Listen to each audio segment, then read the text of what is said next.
Previous ক্লাসে আমরা জেনেছি যে বদ্বীপ হলো নদীর মোহনায় গড়ে ওঠা ব আকৃতির ভূমিরূপ। আজ প্রথমেই আমরা যা জানবো তা হলো বদ্বীপ মোহনাতেই কেন গড়ে ওঠে।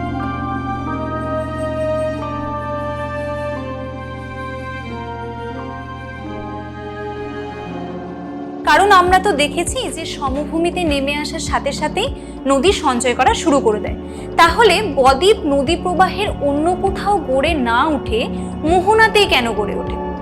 এই প্রশ্নের উত্তর হিসেবে তোমরা বলবে যে নিম্ন গতিতে নদী যতই মোহনার কাছে চলে আসে তার গতিবেগ এবং বহন ক্ষমতা দুটোই ড্রাস্টিক্যালি কমে যায়, মানে একেবারে থাকে না বললেই চলে। এর ফলে নদী দ্বারা সঞ্চয় খুব বেড়ে যায় এবং প্রচুর পরিমাণে পলি বালি মোহনার কাছে সঞ্চিত হতে থাকে। দীর্ঘদিন ধরে এই সঞ্চয়ের ফলে যে ভূভাগ গড়ে ওঠে তাই হলো বদ্বীপ।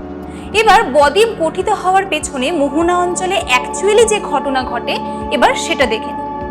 নদী তার সাথে সয়েল পার্টিকেল মানে মৃত্তিকা কণা যেমন পলি বালি বহন করে তা আমরা দেখলাম। এই সয়েল পার্টিকেল রিভার বেড বা নদী তলের সাথে ঘষা খায়। এই ঘষা খাওয়ার ফলে এক প্রকার মোশন বা গতির সৃষ্টি হয় এবং এই মোশন সৃষ্টি হওয়ার ফলে সয়েল পার্টিকেলগুলোতে এক ধরনের চার্জ ডেভেলপ হয়। কারণ সয়েল পার্টিকেলগুলো যখন নদী তলের সাথে ঘষা খায় তখন ফ্রিকশনাল ফোর্স বা ঘর্ষণ বলের তৈরি হবে যা এই চার্জ ডেভেলপ করে। পাশাপাশি সমুদ্রের জল লবণাক্ত হওয়ায় সেখানে অনেক আয়ন থাকে, যেমন ক্যাটায়ন অ্যানায়ন, আর ওদিকে সয়েল পার্টিকেলে ঘর্ষণ বলের কারণে অ্যানায়ন ও ক্যাটায়ন উৎপন্ন হয়। মানে সমুদ্রের জলেও আয়ন রয়েছে, আবার এদিকে নদীর জলেও আয়ন তৈরি হলো।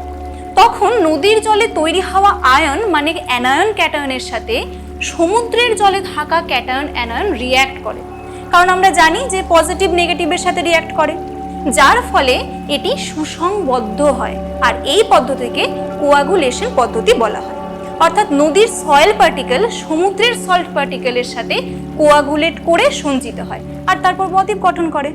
এই গেল নদীর মোহনায় বদ্বীপ গঠনের কারণ। এবার বদ্বীপ সম্পর্কে আমরা আরও একটা জিনিস জেনেছিলাম যে বদ্বীপ সব নদীতে গড়ে ওঠে না। তার মানে এমন কিছু ভৌগোলিক কারণ রয়েছে যা ছাড়া বদ্বীপ গড়ে ওঠা সম্ভব না। তাই এবার দেখি বদ্বীপ গড়ে ওঠার পেছনে অনুকূল ভৌগোলিক পরিবেশগুলো কি কি। নাম্বার 1 হলো পলি মাটির পরিমাণ। বুঝতে পারছো যে এই বদ্বীপ গড়ে তুলতে গেলে প্রচুর পরিমাণে পলি প্রয়োজন, কারণ পলির পরিমাণ যদি কম হয় তাহলে বদ্বীপ গঠিত হতে পারবে না। তাই বদ্বীপ গড়ে তুলতে গেলে নদীকে সুদীর্ঘ গতিপথ বয়ে আসতে হবে, যাতে করে এটা বিপুল পরিমাণে পলিরাশি ক্ষয় করে এবং সেটি বহন করে মোহনা অঞ্চলে নিয়ে আসতে পারে। নাম্বার 2 হলো সমুদ্র স্রোত ও জোয়ার ভাটার প্রভাব। মোহনার কাছে সমুদ্রের সমুদ্র স্রোত ও জোয়ার ভাটার প্রকোপ যত কম হবে পলিরাশি তত দ্রুত সঞ্চিত হবে। কারণ সমুদ্র স্রোত ও জোয়ার ভাটার প্রকোপ যদি খুব বেশি হয় তাহলে নদী যে পলিগুলোকে বহন করে নিয়ে সেখানে সঞ্চয় করতে চাইছে তা সমুদ্র স্রোত এবং জোয়ার ভাটার কারণে কখনোই সঞ্চিত হতে পারবে না। তাই মোহনা অঞ্চলে সমুদ্র স্রোত ও জোয়ার ভাটার প্রকোপ কম হতে হবে। নাম্বার 3 হলো বায়ু প্রবাহ। যেসব মোহনা অঞ্চলে বায়ু নদী স্রোতের বিপরীত দিকে বয়ে যাবে সেই অঞ্চলগুলো বদ্বীপ গঠনের জন্য আদর্শ। কেননা বায়ু স্রোতের বিপরীত দিকে প্রবাহিত হলে তবেই তো পলিগুলো সঞ্চিত হবে, নয়তো বায়ু স্রোতের দিকে বয়ে গেলে পলিগুলোও সমুদ্রের দিকে বয়ে চলে যাবে, ফলে পলি সঞ্চিত হবে না আর বদ্বীপও গড়ে উঠবে না। তাই বায়ু প্রবাহের দিক হতে হবে নদীর স্রোতের বিপরীতে। উদাহরণ হিসেবে যদি দেখো, গঙ্গা নদীর বদ্বীপ অঞ্চলে গঙ্গা নদীর দক্ষিণ পশ্চিম মৌসুমী বায়ু ঠিক বিপরীতে প্রবাহিত হয় বলে দ্রুত পলি সঞ্চিত হয়। নাম্বার 4 হলো অগভীর উপকূল। উপকূল অর্থাৎ সমুদ্রের কাছাকাছি যে অঞ্চল তা যত অগভীর হবে নদীর বয়ে আনা পদার্থ সঞ্চয়ের ফলে ভূমিভাগ তত তাড়াতাড়ি ওপরে উঠে আসবে।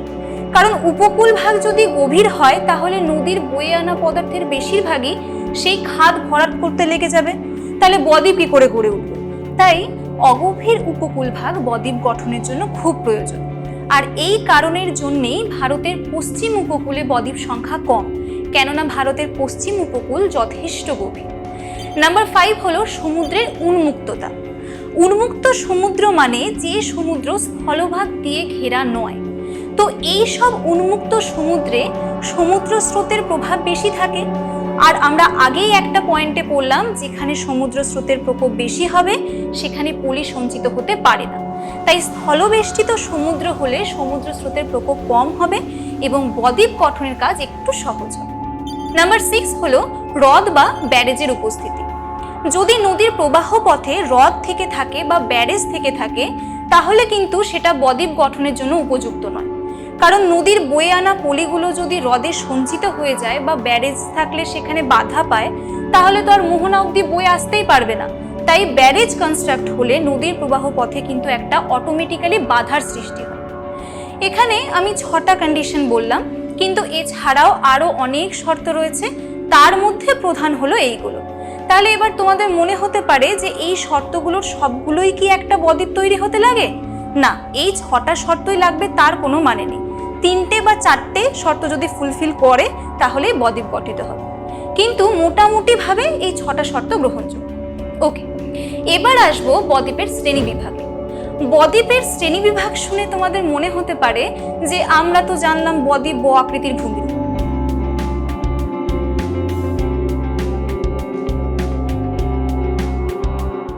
তাহলে বদ্বীপের আবার শ্রেণী বিভাগ কি করে হবে? এক্ষেত্রে বলি যে বদ্বীপের সাধারণ আকৃতি বয়ের মতো হলেও বদ্বীপ কিন্তু অন্যান্য আকৃতিরও হয়ে থাকে। আকৃতিগত দিক থেকে বদ্বীপকে সাধারণত 4টে ভাগে ভাগ করা যায়। নাম্বার 1 হলো ধনুক আকৃতি বদ্বীপ। প্রথমে নাম শুনে যা বুঝতে পারছি তা হলো এর আকৃতি নিশ্চয়ই ধনুকের মতো হবে বা আর্কের মতো হবে। এই বদ্বীপ তখন গড়ে উঠবে যখন নদীর জল এবং সমুদ্র জলের ঘনত্ব সমান হবে, কারণ ঘনত্ব যদি সমান হয় তাহলে নদীর বয়ে আনা পলি খুব বেশি ছড়িয়ে যেতে পারবে না। তাই এই ধরনের বদ্বীপের মাঝের অংশ সমুদ্রের দিকে বিস্তৃত হয় এবং দুই প্রান্ত মেইনলি সমুদ্রের ঢেউ এবং সমুদ্র স্রোতের কারণে সংকীর্ণ হয়ে যায়, যার ফলে একটা আর্ক লাইক স্ট্রাকচার ফর্ম করে। আর এই বদ্বীপের উদাহরণ হিসেবে গঙ্গা নদীর বদ্বীপ বলা যেতে পারে।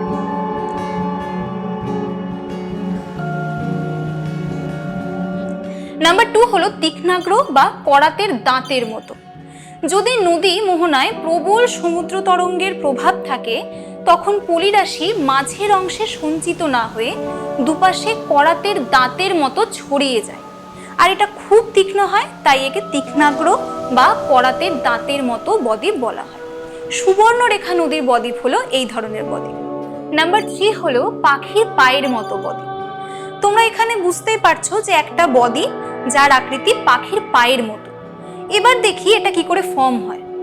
যদি সমুদ্রের ঢেউয়ের তুলনায় নদীর শক্তি বেশি হয় তখন নদী বিভিন্ন শাখায় বিভক্ত হয়ে নদীর পলিকে বহন করে আর সমুদ্রের দিকে এগিয়ে যায়, পাশাপাশি পলিও সঞ্চয় করে। একে দেখতে অনেকটা পাখির পায়ের মতো হয় বলে একে পাখির পায়ের আকৃতির বদ্বীপ বলা হয়। মিসিসিপি নদীর বদ্বীপ হলো এক্ষেত্রে বেস্ট এক্সাম্পল। নাম্বার 4 হলো খাঁড়ীয় বদ্বীপ। আমরা আগেই জেনেছি যে খাঁড়ি হলো ফানেল আকৃতির মতো দেখতে একটা নদী খাত। সেই নদী খাতে যখন পলি ভরাট হয় তাকেই খাঁড়ীয় বদ্বীপ বলে। এক্ষেত্রে কিন্তু একটা লড়াই চলে বলতে পারো, কাদের মধ্যে? সমুদ্র এবং নদীর মধ্যে। কারণ খাঁড়িতে যেহেতু সমুদ্রের জল এসে মিশছে, তাই নদী যতই পলি জমা করতে চাইছে সমুদ্রের ঢেউ ততই সেগুলো রিমুভ করে দিচ্ছে। শেষমেশ নদী যখন পলি ভরাট করতে সাকসেসফুল হয় তখনই এই বদ্বীপ গড়ে ওঠে। নর্মদা ও তাপি নদীর বদ্বীপ হলো এই ধরনের বদ্বীপের উদাহরণ, যদিও ফরমালি তাপি নদীর বদ্বীপ এর উদাহরণ এক্ষেত্রে তোমরা দিতে পারো। আর এই বদ্বীপগুলোকে আবার দুটো ক্যাটাগরিতে ভাগ করতে পারি। প্রথম হলো গঠনমূলক। এক্ষেত্রে পলি জমা হয়ে পার্মানেন্টলি একটা বদ্বীপ গঠিত হচ্ছে, যেমন ধরো পাখির পায়ের আকৃতির বদ্বীপ।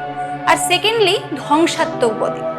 এক্ষেত্রে জোয়ার ভাটা, সমুদ্র তরঙ্গ প্রভৃতির আঘাতে বদ্বীপের আকার আয়তন সবসময় পরিবর্তিত হতে থাকে।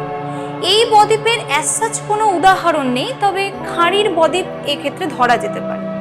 তাহলে এতদিনের ক্লাসগুলোতে যে বদ্বীপের কথা শুনেছিলে, আশা করি আজকের ক্লাসের পর বদ্বীপ রিলেটেড যে কোনো প্রশ্নের উত্তর তোমরা দিতে পারবে।